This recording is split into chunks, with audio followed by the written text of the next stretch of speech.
Hi there, it's Becca here from the Know and Play Space, and today I'm going to be showing you how to make potato stampers for printing wrapping paper with. And this is part of our Christmas preschool guide, so this is a little bit of extra content of a how-to for you. So to make the potato printers, you're going to need a potato, a sharp knife, some cookie cutters, and a chopping board to cut on.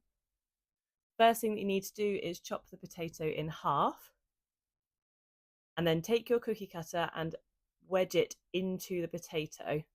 Sometimes it helps to press this down on the board so that it goes right in. Make sure that it's nice and flat.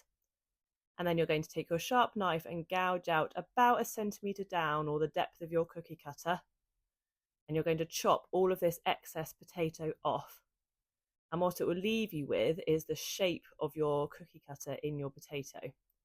So do this all the way round, again making sure it's the adult doing this because of the sharp knife, not your child, and careful of your fingers. And then once you've chopped all the way around and chopped all of that excess potato off, sometimes it can be a little bit fiddly, then you can take your cookie cutter off of the potato, and there you go. You have then got a shape the same as your cookie cutter.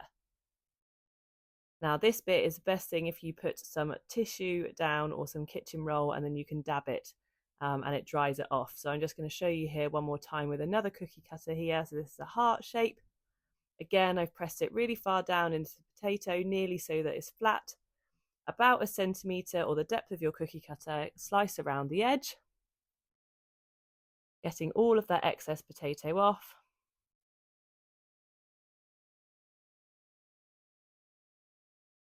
Careful of your fingers. And then once you've done that, you can then remove your cookie cutter. That one was easier this time. And you've got your shape. And again, just dab it onto some kitchen roll to dry it off so that it's best for printing.